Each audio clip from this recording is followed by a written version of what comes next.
আমাৰ জীৱনটো হ'ল আমাৰ সমস্ত জীৱনৰ কাম কাজৰ যোগফল। মানে আমি বৰ্তমান যি অৱস্থাত আছো ইয়াৰ মূল কাৰণ হ'ল আমি অতীতত কৰি অহা কামসমূহ, আৰু আমি ভৱিষ্যত কি অৱস্থাত জীৱন যাপন কৰিম ই নিৰ্ভৰ হয় আমি বৰ্তমান কৰি থকা কামৰ ওপৰত। সেইবাবে কোৱা হয় সঠিক কৰ্মপন্থই আপোনাক আপোনাৰ লক্ষ্যত উপনীত কৰাবগৈ, কিন্তু ভুল কৰ্ম ফলাফলে আপোনাৰ অগ্ৰগতি ৰোধ কৰি দিব। মানে কামে মানুহৰ জীৱন গঢ়িব পাৰে আৰু ভাঙিব পাৰে। এতিয়া কথা হ'ল তেনেহ'লে সকলো মানুহে কিয় নিজৰ জীৱনত সফলতা লাভ নকৰি আমাৰ বেছিভাগ মানুহে বিফলতাৰ আঁৰত নিজৰ জীৱন পাৰ কৰিব লগা হয় কিয়?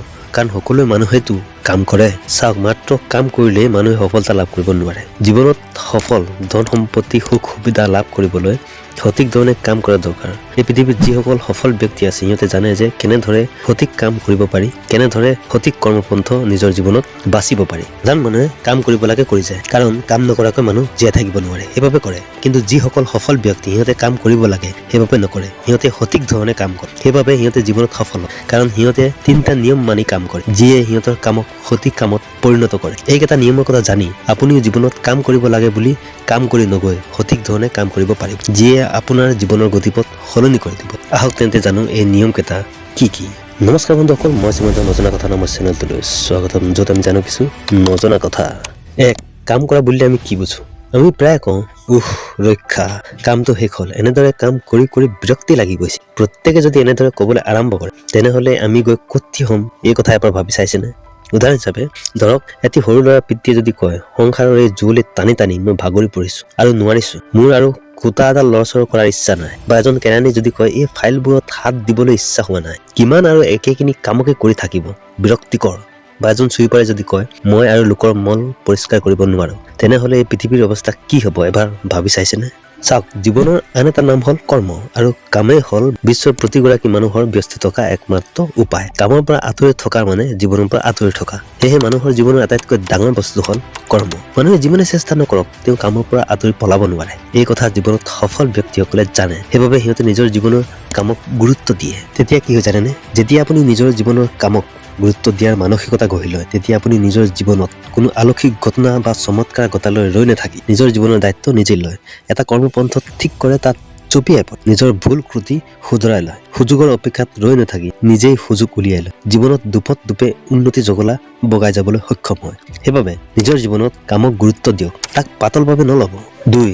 আমি কামবোৰ কেনেদৰে কৰোঁ? আমাৰ জীৱনত আমি নিজৰ কামবোৰ কেনেদৰে কৰোঁ বিশ্লেষণ কৰিব লাগিব। চাওক, এই পৃথিৱীত মানুহৰ বাহিৰে আন জীৱ জন্তুৱে পৰিকল্পনা অনুযায়ী কাম কৰিব নালাগে। সিবোৰে প্ৰাকৃতিক নিয়ম মানি এটা গতানুগতিক স্বাভাৱিক জীৱন যাপন কৰে। মানুহ তাৰ ব্যতিক্ৰম। মানুহে সদায় পৰিকল্পনা অনুযায়ী কাম কৰাৰ বাবে জীৱশ্ৰেষ্ঠ হ'ব পাৰিছে। সেয়েহে গছৰ দৰে আমি কেৱল বাঢ়ি গ'লে নহ'ব, সিংহৰ দৰে চিকাৰ বিচাৰি ফুৰিলেই নহ'ব, বা মাছৰ দৰে কণী পাৰিলে সকলো দায়িত্বৰ পৰা মুক্তি নাপাওঁ। আমি একোটা পৰিকল্পিত জীৱন বাছি ল'ব লাগিব। সেইবাবে আমি মাত্ৰ কাম কৰি গ'লে নহ'ব, সঠিক কাম কৰিব লাগিব। সঠিক কামৰ অৰ্থ হ'ল আমি যিটো কাম সুস্থ বিবেচনাৰে ঠিক বুলি ভাবোঁ সিয়ে সঠিক কাম। এনেধৰণৰ কামৰ দাম আছে, ইয়াৰ ফলাফল হয় মূল্যৱান। চাওক, কোনো মানুহে যদি আৱেগৰ দ্বাৰা পৰিচালিত হৈ কাম কৰে তেনেহ'লে তেওঁৰ দ্বাৰা ভাল কিবা এটা কেতিয়াও আশা কৰিব নোৱাৰে। যেনে ধৰক, কোনো মানুহে বিশেষ নভবাকৈ প্ৰচণ্ড খং উঠিল, তাৰ ফলত তেওঁ এনে বহু কিবা কিবি কৰি পেলালে যাৰ বাবে পিছত তেওঁ অনুতপ্ত দগ্ধ হ'ব লগাত পৰিব বা আইনৰ সমস্যাত পৰিব। এনেদৰে এজন বক্সাৰে খঙত যেনি তেনি পাঁচ মাৰিলে তেওঁ পৰাজিত হোৱাৰ সম্ভাৱনা বেছি হ'ব। বক্সিঙত মাথা ঠাণ্ডা ৰাখি সুযোগ বুজি সঠিকভাৱে সঠিক ঠাইত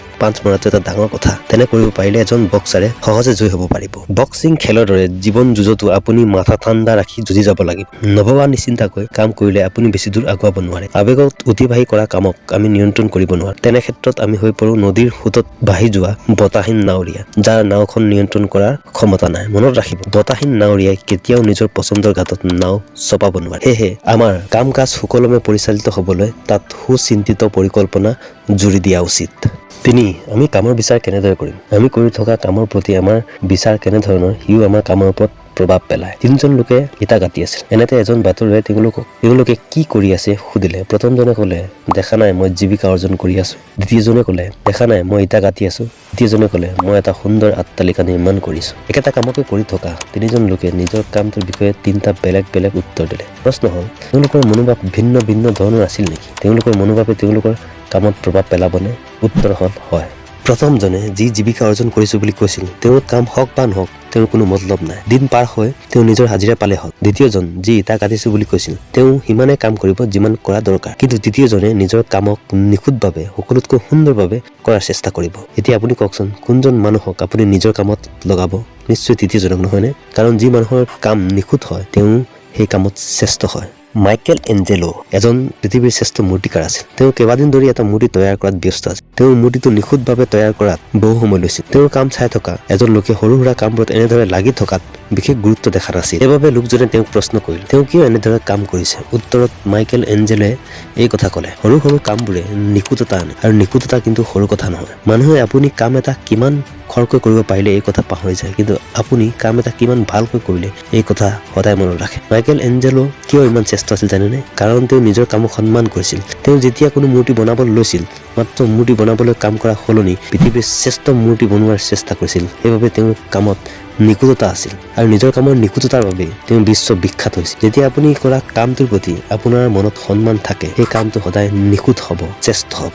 এজন খেলুৱৈয়ে তেওঁৰ 10-15 মিনিটৰ খেলৰ বাবে 15 বছৰ অনুশীলন কৰে। তেওঁ সোধক এটা কঠোৰ অনুশীলনৰ পাছত তেওঁ কেনে লাগে? তেওঁ ক'ব তেওঁ অৱশ হৈ পৰে। তেওঁ যদি এনে অনুভৱ নকৰে তাৰ মানে তেওঁ পূৰ্ণ অনুশীলন কৰা নাই। ইমান কষ্ট তেওঁলোকে কিহৰ বাবে কৰিব পাৰে? কাৰণ তেওঁলোকে মাত্ৰ খেলিবলৈ অনুশীলন নকৰে, বিশ্বৰ শ্ৰেষ্ঠ খেলুৱৈ হ'বলৈ এই কষ্ট কৰে। তেওঁলোকৰ মনত নিজৰ কামৰ প্ৰতি সন্মান থাকে বাবে তেওঁলোকে এনেধৰণৰ কষ্ট কৰিব পাৰে। সেইবাবে আপোনাৰ কাম সৰু হওক বা ডাঙৰ হওক সেই কামক নিজৰ মনত বিচাৰত সদায় সন্মান কৰক। দেখিব সেই কামত আপুনি ক্ৰমে ক্ৰমে শ্ৰেষ্ঠ হৈ পৰিছে। আৰু এই পৃথিৱীত আপুনি যদি কোনো এটা কামত শ্ৰেষ্ঠ হৈ পৰে তেন্তে সফলতাৰ পিছত আপুনি দৌৰাৰ প্ৰয়োজন নাই। সফলতা, মান মৰ্যাদা, ধন সম্পত্তি সকলো আপোনাৰ পিছত আহিব। বন্ধুসকল, আপোনালোকে যদি এই 3টা নিয়ম মনত ৰাখে তেন্তে আপোনাক সফল হোৱাত কোনো ৰখাব নোৱাৰে, কাৰণ এই 3টা নিয়মে আপোনাৰ প্ৰতিটো কামক সঠিক কামত পৰিণত কৰাব।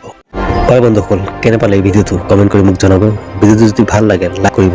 এনেধৰণৰ ভিডিঅ' যদি চাই আপুনি ভাল পায় তেনেহ'লে চেনেলটো ছাবস্ক্ৰাইব কৰি মোক ছাপোৰ্ট কৰক। মই লগ পাম এটা নতুন ভিডিঅ'ত। তেতিয়াহ'লে নমস্কাৰ, গুড বাই।